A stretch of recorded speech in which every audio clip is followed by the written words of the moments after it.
सुखो बुद्धान उपादो सुखा सद्धम्मदेशना सुखा संघस्स सामग्गी समगानं तपो सुखो। विश्ववंदनीय विश्व शांतिदूत महामानव तथागत सम्यक संबुद्ध तथागतांचा पावन पवित्र सद्धम्म, त्या सद्धम्माचा सातत्याने प्रचार आणि प्रसार करणारा सदा पूजनीय भिक्खू संघ, बुद्ध धम्म आणि संघ या महान तीन रत्नाची आम्हा सर्वांना माहिती करून देणारे आम्हा सर्वांचे आधारस्तंभ, भारतीय घटनेचे शिल्पकार बोधिसत्व गुणपेतंग डॉक्टर बाबासाहेब आंबेडकर यांच्या धम्मक्रांतीमध्ये शेवटच्या श्वासापर्यंत समर्पित राहतो। आज या मंगलमय प्रसंगी या वर्षावासाच्या पवित्र अशा कालखंडामध्ये अहिरे परिवाराकडून भोजनदान देऊन आपल्या जीवनामध्ये महान आणि असीम असं पुण्य संपादन केलं आहे। या निमित्ताने आपण सर्व उपस्थित श्रद्धासंपन्न उपासिका, त्याचप्रमाणे सातत्याने आपल्या प्युरिटी ऑफ माइंड या यूट्यूब चॅनलच्या द्वारा धम्मदेशना श्रवण करून अनंत आणि असीम पुण्य संपादन करणारे सर्व श्रद्धासंपन्न उपासक उपासिका, आपणा सर्वांच्या हितासाठी, सुखासाठी आणि कल्याणासाठी तथागतांच्या श्रेष्ठ धम्मदेशनेला प्रारंभ करतो। आपण सर्वांनी शांत चित्ताने एकाग्र चित्ताने तथागतांच्या श्रेष्ठ धम्मदेशनेला श्रवण करावे, ग्रहण करावे। आज या मंगलमय प्रसंगी अहिरे आईंकडे, अहिरे परिवारांकडे भोजनदान देऊन आपल्या जीवनामध्ये असीम असं पुण्य संपादन केलं। अर्चनाने आईला मदत केली, आईला सर्व स्वयंपाक बनवून दिला, सर्व तिचीच मदत आहे। तर अर्चनासाठी सुद्धा अनंत अनंत मंगलकामना, मंगलमैत्री भावना। या वर्षावासाच्या पवित्र अशा कालखंडामध्ये भिक्खू संघाला भोजनदान देऊन आपल्या जीवनामध्ये महान आणि असीम असं पुण्य संपादन करणे हे आपल्या जीवनातील असीम असं पुण्यकर्म असते। या वर्षावासाच्या पवित्र अशा कालखंडामध्ये दान कर्म करणे, शीलाचं पालन करणे, उपोषणशील धारण करणे आणि जेवढं शक्य होईल तेवढं धम्माचं अनुसरण करणे, धम्म श्रवण करणे हे आपल्या जीवनातील महान आणि असीम असं पुण्यकर्म असते। आणि त्यामुळे सातत्याने आपण जेव्हा जेव्हा हे दान पुण्य करतो, कुशल कर्म करत असतो, तेव्हा तेव्हा आपल्या जीवनामध्ये एक पुण्याचा संचय आपला होत असतो। कारण भगवंत असे म्हणतात की पुण्याचा संचय आपल्या जीवनामध्ये सुखकारक असतो आणि चांगले कर्म, पुण्यकर्म पुन्हा पुन्हा आपण केले पाहिजे। जेव्हा जेव्हा आपल्या जीवनामध्ये आपल्याला संधी उपलब्ध होत असते तेव्हा तेव्हा आपण पुण्यकर्म करण्याचा प्रयत्न केला पाहिजे। अकुशल कर्म, वाईट कर्म, पाप कर्म मात्र आपण कधीही आपल्या जीवनामध्ये करू नये असं भगवंताने म्हटलं आहे।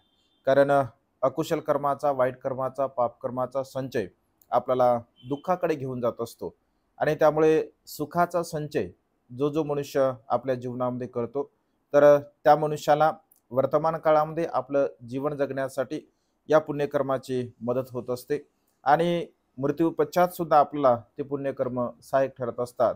आणि त्यामुळे मनुष्य एखादं कर्म करत असेल तर ते कर्म केल्यानंतर चांगले कर्म जर असेल तर मनुष्याला पश्चाताप सुद्धा नाही झाला पाहिजे। पण कधी कधी असं होतं की मनुष्याला एखादी गोष्ट समजत नाही, कर्म तर मनुष्य करतो परंतु ती गोष्ट न समजल्यामुळे मनुष्य त्या गोष्टीमध्ये पश्चाताप सुद्धा करत असतो आणि पश्चाताप केल्यामुळे मनुष्याला कधी कधी दुःख होत असते आणि परिणामतः तो मनुष्य त्या पुण्यकर्मापासून दूर जात असतो, म्हणजे ते पुण्यकर्म पुन्हा पुन्हा तो मनुष्य करत नाही। भगवंताच्या काळातील एक छोटासा संदर्भ तुम्हाला आज या देशनेच्या निमित्ताने सांगतो। भगवंत जेव्हा श्रावस्तीमध्ये वास्तव्य करत होते आणि श्रावस्तीमध्ये वास्तव्य करत असताना तसे बहुतांश उपदेश भगवंताने श्रावस्तीमध्येच दिलेले आहे। कारण भगवंताने अधिक काळापर्यंत श्रावस्तीमध्ये वास्तव्य केलेलं आहे। तर एक काना नावाची उपासिका जेव्हा भिक्खू संघाला, म्हणजे तिचा विवाह होत असतो आणि विवाह झाल्यानंतर पूर्वीच्या काळामध्ये अशी प्रथा होती की सोबत काही ना काहीतरी म्हणजे घेऊन जात असत, तर आजही काही ना काही घेऊन जात असतात पदार्थ वगैरे बनवून। तर जेव्हा ती आपल्या पतीच्या घरी जात असते तर पतीच्या घरी गेल्यानंतर तिथे भिक्षू येत असतात म्हणजे दारावरती, तर ती कुठल्याही प्रकारचा विचार न करता जेवढे काही पदार्थ आणलेले असते ते सर्वच्या सर्व त्या भिक्षूंना ती दान स्वरूपामध्ये देत असते. ते सर्व पदार्थ दिल्यानंतर पतीला मात्र खूप राग येतो. पतीला खूप वाईट वाटते. पतीला असं वाटतं की माझ्यासाठी जे बनवून आणलेलं आहे तर ते सर्वच्या सर्व हिने म्हणजे भिक्षूंना दान देऊन टाकलेलं आहे. तर पतीला एवढा राग येतो का पती डायरेक्ट म्हणजे दुसरा विवाह करून दुसऱ्या स्त्रीला घरामध्ये आणत असतो. तर या स्त्रीला म्हणजे अत्यंत वाईट वाटते. तिला खूप दुःख होते. तिला असं वाटतं की अरे मी जे भोजनदान दिलं म्हणजे जे काही पदार्थ दिले भिक्षूंना तर ते पदार्थ दिल्यामुळे माझे पती माझ्यावरती कृष्ण झाले, रागावले आणि आता संपूर्ण माझं संसारिक जीवन तर उद्ध्वस्त झालं. आणि एक क्षणभर तिच्या चित्तामध्ये असा अकुशल भाव उत्पन्न होतो की अरे या भिक्षूंना जर मी हे दान पुण्य जर दिलं नसतं तर कदाचित माझं संसारिक जीवन अत्यंत सुखपूर्वक राहिलं असतं. अशा प्रकारची भावना तिच्या मनामध्ये उत्पन्न होते आणि माझा संसार उद्ध्वस्त होण्यासाठी हे भिक्षू कारणीभूत आहे अशा प्रकारची भावना तिच्या मनामध्ये निर्माण होत असते. वास्तविक पाहता तशा प्रकारचं काही होत नाही, परंतु तिच्या मनामध्ये तशा प्रकारचा भाव उत्पन्न होतो आणि त्या गल्लीमधून जरी भिक्षू जात असतील तर मग ते भिक्षूंना अपशब्द बोलत असते, वाईट बोलत असते. आणि कोणी जर दान पुण्य करत असेल तर त्यांनाही दान पुण्य करू देत नाही. म्हणजे स्वतः तर कुशल कर्म करतच नाही, पुण्यकर्म करतच नाही, परंतु इतर जर कोणी करत असेल तरी सुद्धा त्याला पुण्यकर्म दान पुण्यकर्म ती करू देत नाही. पूर्वीच्या काळामध्ये भिक्षाटन करायचे भिक्षू, तर भिक्षू एकमेकांना सांगतात की त्या गलीमध्ये आपण भिक्षाटन करायला कधीही जाऊ नये. आणि त्या गलीमध्ये जर आपण भिक्षाटनाला गेलो तर ती काना नावाची जी स्त्री आहे तर ती मात्र आपल्याला अपशब्द बोलते, वाईट बोलते आणि त्यामुळे आपण तिकडे जाणं टाळलं पाहिजे. तर त्यामुळे जे काही धार्मिक लोक असतात म्हणजे जे धार्मिक लोक असतात तर त्या धार्मिक लोकांना मात्र वाईट वाटते. त्यांना असं वाटतं की आम्हाला दान पुण्य करायचं आहे, आम्हाला कुशल कर्म करायचं, आम्हाला भिक्षूंना दान द्यायचं आहे, परंतु ही स्त्री अशा प्रकारचं अकुशल कर्म वाईट कर्म करत असल्यामुळे इतर आम्हाला सुद्धा दान पुण्य करता येत नाही. आणि त्यामुळे जे धार्मिक लोक असतात तर त्यांना दुःख होते, पण ही मात्र आपल्या अकुशल कर्मामुळे तशा प्रकारे भिक्षूंना अपशब्द बोलत असते. तर ही गोष्ट जेव्हा भगवंताला कळते तर भगवंत तिचा धर्मलाभ जाणतात आणि धर्मलाभ जाणून भगवंत तिच्याकडे जातात आणि भगवंत जेव्हा तिच्याकडे जातात तर तिची माता भगवंताचा खूप यथायोग्यपणे सन्मान करत असते, स्वागत करत असते. एक आसन भगवंताचं ठेवलं जातं, त्या आसनावरती भगवंत बसतात, भगवंताला भोजन दिलं जातं, भगवंत भोजन करतात आणि भोजन केल्यानंतर भगवंत असं की कान्हा कुठे आहे, तिचं नाव कान्हा माता असतं.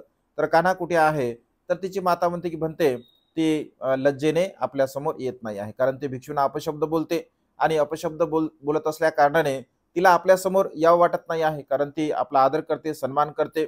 तर भगवंत तिला म्हणतात की बोलवा आणि तिला बोलवलं जातं. तर बोलवल्यानंतर असं म्हटलं आहे, भगवंत विचारतात तिला की तू भिक्षूंच्या प्रती अपशब्द का बोलते, वाईट का बोलत असते. तर ती सांगते पूर्ण हकीकत की भगवान अशा अशा प्रकारे म्हणजे झालेला आहे. तर भगवंत असे म्हणतात की तो पदार्थ देण्यासाठी भिक्षूने तुला बळजबरी केली का, तर ती म्हणते नाही केली भगवान.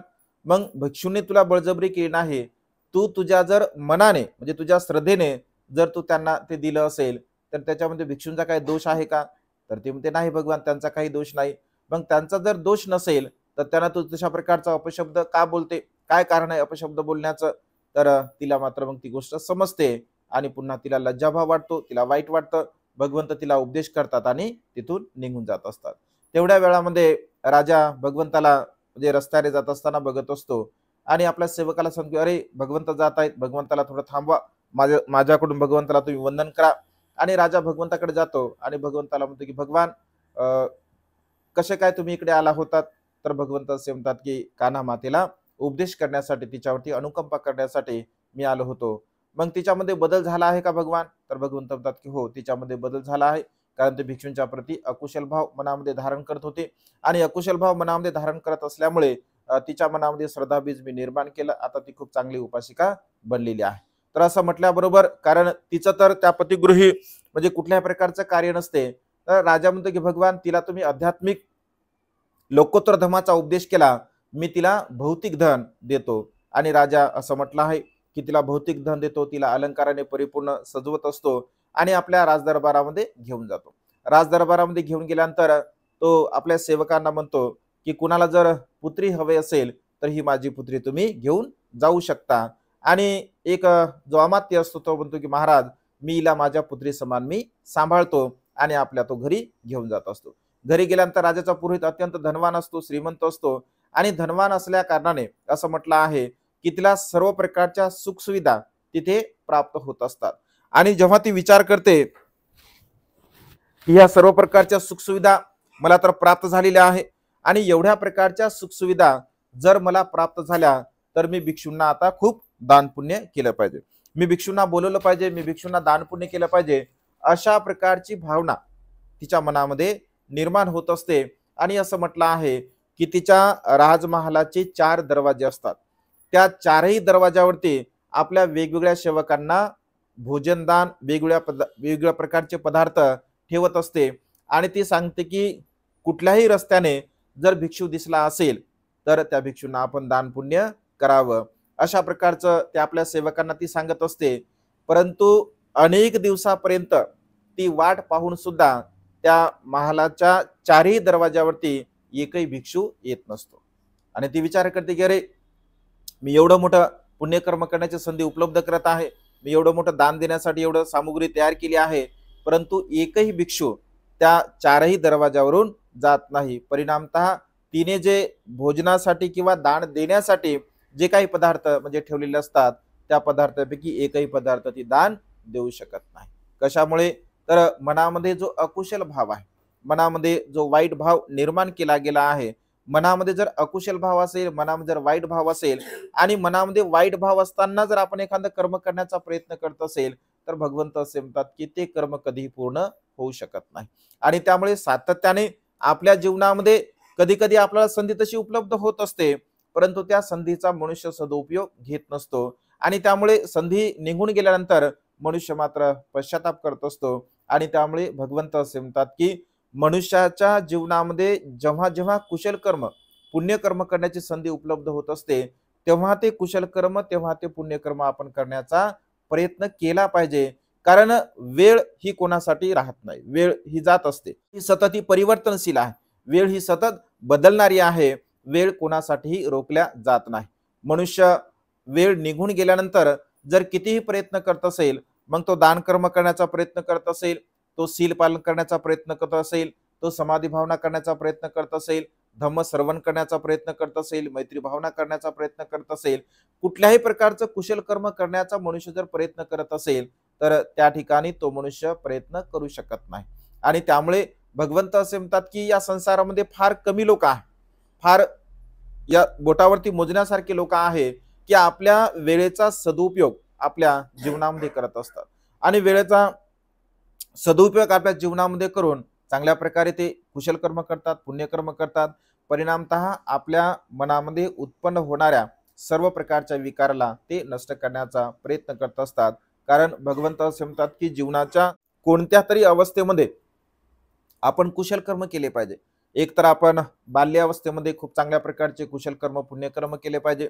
बाल्यावस्था जर आपली समजून घ्या निघून गेली तर तारुण्यामध्ये आपण कुशल कर्म केले पाहिजे, पुण्यकर्म केले पाहिजे, शीलाचं पालन केले पाहिजे. तारुण्याचा कालावधी जरी समजा आपण निघून गेला असेल तर तारुण्याच्या उतरत्या काळामध्ये आपण का होईना कुशल कर्म, पुण्यकर्म, दानकर्म केलं पाहिजे. तोही काळ जरी आपला निघून गेला तर किमान शेवटच्या क्षणी तरी आपण कुशल कर्म, पुण्यकर्म केले पाहिजे. म्हणजे या जीवनाच्या 4 अवस्था भगवंतांनी सांगितल्या आहे. प्रत्येकाची प्रज्ञा ही वेगवेगळी असते, कारण प्रत्येकाला धम्मबोध म्हणजे कोणत्या क्षणी कोणत्या वेळी होऊ शकेल हे आपण काय सांगू शकत. जसं माता विशाखाला वयाच्या 7व्या वर्षी धम्माचा लाभ झाला, परंतु अनेक उपासक उपासिका होत्या की ज्यांचं वय पूर्णपणे म्हातारे झाल्यानंतर, पारिवारिक झाल्यानंतर सुद्धा ते धम्मामध्ये प्रतिष्ठित झाले. धम्माला त्यांनी जाणलं, समजून घेतलं. कोणी तारुण्यामध्ये धम्माकडे आकर्षित झाले, तारुण्यामध्ये धम्माला त्यांनी प्रस्थापित केलं. कोणी तारुण्य उठून गेल्यानंतर धम्माला त्यांनी प्रस्थापित केलं.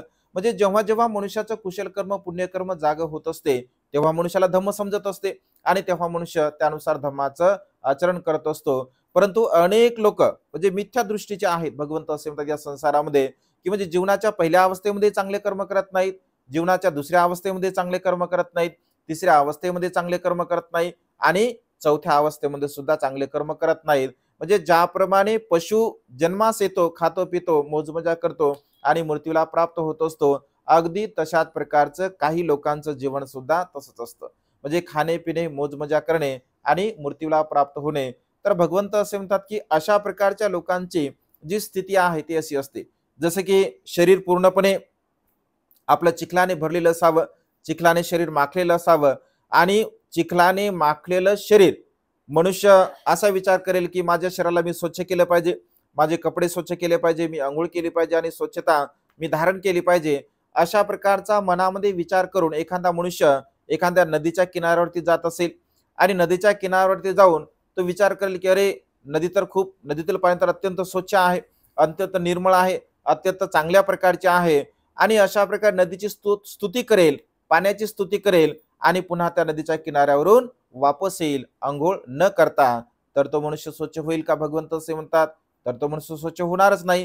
म्हणजे त्याने केवळ विचार केला असेल की पाणी स्वच्छ आहे, पाणी नितळ आहे, पाणी थंडगार आहे, परंतु प्रत्यक्ष रूपाने त्या पाण्यापर्यंत तो जाणार नाही, प्रत्यक्ष रूपाने त्या पाण्यामध्ये अंघोळ करणार नाही, आपले कपडे, आपले वस्त्र किंवा आपलं शरीर स्वच्छ करणार नाही, तोपर्यंत त्याची घाण कधीही संपणार नाही, घाण नष्ट होणार नाही. अगदी तशाच प्रकारे धम्म किती चांगला असेल, धम्म कितीही म्हणजे सुचरित असेल, भगवंताचा धम्म किती विख्यात असेल, जगात त्याला मान्यता असेल, परंतु केवळ आपण धम्माची स्तुती करत असेल आणि प्रत्यक्ष रूपाने जर त्याचं आचरण करत असेल, अनुसरण करत नसेल, शीलाचं पालन आपण करत नसेल, आपण दान पुण्य करत नसेल, आपण प्रज्ञेचा अभ्यास करत नसेल, तर आपण सुखाला पाहतो, सुख आहे, समाधान आहे, तरी सुद्धा मनुष्य त्या सुखाला प्राप्त करू शकत नाही. कारण मनुष्याचा राग असेल, द्वेष असेल, लोभ असेल, मोह असेल, मीपणा असेल, अहंपणा असेल, गर्व असेल, ईर्ष्या असेल, वासना असेल, या सर्व प्रकारच्या विकाराला जर आपण आपल्या चित्तामध्ये धारण करत असेल, त्याचा संग्रह जर आपण आपल्या मनामध्ये करत असेल, तर सुख आपल्याला कसं प्राप्त होईल? सुख आपल्याला प्राप्त होऊ शकणार नाही. आणि त्यामुळे आपल्या मनातील विकार जोपर्यंत आपण काढत नाही, तोपर्यंत आपल्या मनाला कधीही सुखाची अवस्था प्राप्त होऊ शकत नाही. भगवंत असे म्हणतात की ज्याने त्याने ठरवायचं असतं आपल्या सुखाची मानसिकता किंवा सुखाची अवस्था. कारण इथे या संसारामध्ये कोणी कोणाला काही देऊ शकत नाही. आपण जरी असं म्हणत असेल की मी याला देतो, मी त्याला देतो, असं बिलकुल नाही आहे. या संसारामध्ये मनुष्य आपल्या कर्माचा वारस हा आपणच असतो. इतरांना कोणी सुखी सुद्धा करू शकत नाही आणि इतरांना कोणी दुःखी सुद्धा करू शकत नाही. व्यवहारामध्ये अनेक लोक म्हणतात की मी त्याच्यामुळे फार दुःखी आहे, हिच्यामुळे मी फार दुःखी आहे, त्याच्यामुळे मी फार कष्टी आहे, अत्यंत दुःख माझ्या जीवनामध्ये प्राप्त होत आहे. परंतु भगवंत असे म्हणतात की अन्य कोणीही कोणामुळे ना सुखी असतो ना दुःखी असतो. आत्ताही अथनु नातो कोई नाथो परोसिया. या संसारामध्ये केवळ आपण आपल्या मनाचे मालक आहोत, आपल्या मनाचा कोणीही मालक होऊ शकत नाही. म्हणजे चांगलं कर्म करण्यासाठी, पुण्यकर्म करण्यासाठी, दान कर्म करण्यासाठी, शीलाचं पालन करण्यासाठी आपला कोणीही मालक असू नये.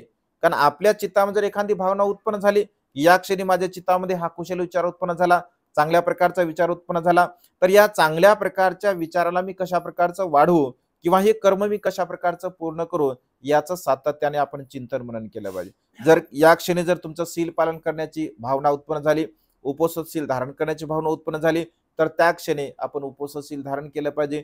दान पुण्य करण्याची जर भावना उत्पन्न झाली असेल, तर त्या क्षणी आपण ते दान पुण्य केलं पाहिजे. जर मैत्री भावना करण्याची इच्छा झाली असेल, तर त्या क्षणी आपण मैत्री भावना केली पाहिजे. म्हणजे कोणत्याही प्रकारचं कुशल कर्म जर आपल्या क्षणामध्ये, आपल्या चित्तामध्ये तो भाव जर उत्पन्न झाला असेल, तर त्या क्षणी ते कर्म आपण केलं पाहिजे. वेळ जर निघून गेली असेल कानामातासारखी, तर त्या ठिकाणी कुठल्याही प्रकारे मनुष्य पुन्हा प्रयत्न करू शकत नाही. अनेक दिवसापर्यंत ती वाट पाहत असते, परंतु एकही भिक्षू तिच्याकडे येत नाही. परिणामतः एवढं मोठं दान पुण्याची ती सामुग्री तयार करून ठेवते, परंतु त्या ठिकाणी भिक्षू न आल्यामुळे ते दान पुण्य करू शकत नाही. कारण दान पुण्य कर्म करण्यासाठी भगवंत म्हणतात की 3 गोष्टी एकत्र आल्या पाहिजे. दान देण्यासाठी आपल्याकडे वस्तू सुद्धा असली पाहिजे, दान घेणारा व्यक्ती सुद्धा असला पाहिजे आणि आपल्या मनामध्ये श्रद्धा असली पाहिजे. या 3 गोष्टीपैकी एकही गोष्ट जर नसेल, समजून घ्या आपल्याकडे देण्यासाठी वस्तू आहे, घेणारा व्यक्ती आहे, पण आपल्या मनामध्ये श्रद्धा जर नसेल, तर दान पुण्य पूर्ण होऊ शकत नाही. आपल्या मनामध्ये श्रद्धा आहे, देण्यासाठी वस्तू सुद्धा आहे, पण कधी कधी असं होतं की घेणारा व्यक्ती नसतो, त्याच्यामुळे दान पुण्य पूर्ण होऊ शकत नाही. कधी कधी असं होते घेणारा सुद्धा व्यक्ती असतो, श्रद्धा सुद्धा असते, परंतु आपल्याकडे परिस्थिती अशी असते की देण्यासाठी काही नसतं, तेव्हाही सुद्धा दान पुण्य पूर्ण होऊ शकत नाही. आणि त्यामुळे घेणारा व्यक्ती, देण्यासाठी वस्तू आणि आपल्या मनामध्ये श्रद्धा, या 3 गोष्टी एकत्र आल्या पाहिजे, तेव्हाच दान पुण्य हे पूर्ण होत असते. आणि ते दान पुण्य जर श्रद्धेने जेव्हा आपण आपल्या मनामध्ये ती श्रद्धाभाव उत्पन्न करतो, श्रद्धेच्या द्वारा ते दान पुण्य आपलं पूर्ण होत असते. कारण भगवंत असे म्हणतात की थोकं थोकं पुण्य करते, थोडे थोडे पुण्यकर्म करून आपल्या जीवनाचा पुण्याचा घडा आपण भरला पाहिजे. आणि त्यामुळे आपल्याला जर असं वाटत असेल की हे दान पुण्य चांगलं आहे, कुशल कर्म चांगलं आहे, दान पुण्य करणं म्हणजे मनुष्याच्या जीवनामध्ये हितावा आहे, तर ते पुन्हा पुन्हा आपण करण्याचा प्रयत्न केला पाहिजे. दान पुण्य कर्म करण्यासाठी कधीही आपण दिरंगाई नाही केली पाहिजे. दान पुण्य कर्म करण्यासाठी कधी आपण टाळाटाळ नाही केली पाहिजे. म्हणजे कोणत्याही प्रकारचं कुशल कर्म पुण्य कर्म करण्यासाठी आपल्याला म्हणजे आपल्या मनामध्ये तशा प्रकारचा भाव आपण उत्पन्न नाही केला पाहिजे. माता विशाखेचा आदर्श आपल्या समोर आपण ठेवला पाहिजे. माता विशाखा म्हणत होते की भगवान जे जे भिक्षू श्रावस्तीमध्ये येतील तो प्रत्येक भिक्षू माझ्याकडे भोजनासाठी आला पाहिजे. भगवान श्रावस्तीमध्ये येणारा भिक्षू असेल, जाणारा भिक्षू असेल, त्या संपूर्ण भिक्षूने माझ्याकडे भोजन ग्रहण केलं पाहिजे. त्या सर्व भिक्षूंना माझं मी चिवर दिलं पाहिजे, त्या सर्व भिक्षूंना मी औषध दिले पाहिजे, शेणासन दिलं पाहिजे. म्हणजे जे जे काही आवश्यक त्यांना असेल ते ते मी सर्व काही त्यांना दिलं पाहिजे. म्हणजे अशा प्रकारचा वर माता विशाखेने आपल्या जीवनामध्ये भगवंताकडून घेतला होता. आणि त्यामुळे असा एकही भिक्षू नसेल की माता विशाखाकडे भोजनासाठी गेला नसेल. असंख्य भिक्षू, रोज 2000 भिक्षूंचे आसन माता विशाखेच्या घरामध्ये टाकलेले असायचे. म्हणजे रोज 2000 भिक्षू माता विशाखाकडे भोजन ग्रहण करत असत. म्हणजे एवढं असीम आणि महान पुण्य माता विशाखेने आपल्या जीवनामध्ये प्राप्त केला आहे. कारण भगवंत असे म्हणतात की पुण्याचा संचय आपल्याला सुखाकडे घेऊन जात असतो, पुण्याचा संचय आपल्याला निर्वाण मार्गाकडे घेऊन जात असतो, पुण्याचा संचय आपल्या मनातील सर्व प्रकारच्या तृष्णा नष्ट करण्यासाठी सहाय्यक ठरत असतो. आणि त्यामुळे सातत्याने आपण आपल्या जीवनामध्ये कुशल कर्म करावं, पुण्यकर्म करावं, दान कर्म करावं, शीलाचं पालन करावं, प्रज्ञेचा अभ्यास करावा. कारण भगवंत असे म्हणतात की हे मानवी जीवन अत्यंत क्षणभंगूर आहे, परिवर्तनशील आहे. केव्हा कधी कुठे काय मनुष्याच्या जीवनामध्ये प्रसंग घडेल हे आपण सांगू शकत नाही. आणि त्यामुळे आपल्या जीवनामध्ये अशा प्रकारचे जे काही दुःखद प्रसंग असतात, तर त्या सर्व प्रकारच्या दुःखद प्रसंगाला नष्ट करण्यासाठी आपण सातत्याने पुण्याचा संचय, पुण्याचा घडा अधिक अधिक आपण संग्रहित करण्याचा प्रयत्न केला पाहिजे. आणि त्यामुळे आज या मंगलमय प्रसंगी या वर्षावासाच्या पवित्र अशा कालखंडामध्ये अहिरे परिवाराने अत्यंत स्वादिष्ट अशा प्रकारचं भोजनदान दिलं. त्या भोजनामध्ये अर्चनाईने सहाय्य केलं. या संपूर्ण कुशल कर्माच्या बलाने, बुद्ध धम्म आणि संघ या तीन रत्नाच्या बलाने अहिरे परिवारांना व तुम्हा सर्वांना सुद्धा तुमच्या जीवनामध्ये सुख, समाधान, आयुष्य, वर्ण आणि बल प्राप्त हो. तुम्हा सर्वांच्या इच्छा आणि आकांक्षा ढगातून मुक्त झालेल्या शीतल चंद्रमाप्रमाणे पूर्णत्वात जाऊ, अशा प्रकारची मंगलमय आणि उदात्त कामना या ठिकाणी व्यक्त करून ही छोटीशी दंबदेशना संपन्न करतो. सर्वांचं मंगल हो, सर्वांचं कल्याण हो, सर्वांना दीर्घायुष्य लाभ. आशीर्वाद. दानंद दंदु सद्धायं शीलं रक्षन्तु सर्वदा, भावनाभिरता हुन्तु गच्छन्तु देवता गता, बेबुद्धा बलपत्ता पच्चकानंच यं बलं, अर्हन्तानंच तेजैन रक्षं वन्दामि सब्बसो, आकाशठा च भूमठा देवा नागा महेद्दिका, पुय्यन्तं अनुमोदित्वा चिरं रक्षन्तु बुद्धशासनं, आकाशठा च भूमठा देवा नागा महेद्दिका, पुय्यन्तं अनुमोदित्वा चिरं रक्षन्तु धम्मदेशनं, आकाशठा च भूमठा देवा नागा महेद्दिका, पुय्यन्तं अनुमोदित्वा चिरं रक्षन्तु त्वां परन्ति सबिन्ति वो विभजन्तु, सर्वरोगो विनाशतु माते भवत्वन्तरायो, सुखी दीर्घायिको भवतु सर्वमङ्गलं, रक्षन्तु सर्वदेवता सर्वबुद्धानुभावेन, सदा सोत्थि भवन्तु ते, आयु आरोग्य संपत्ति सग संपत्ति मेवंच, ततो निब्बान संपत्ति इमिनाते समिज्जतु, अभिवादनशीलिस नित्यं वधापचायिनो, चतारो धम्मा वर्धन्ति आयिवन्नो सुखं बलन्ति.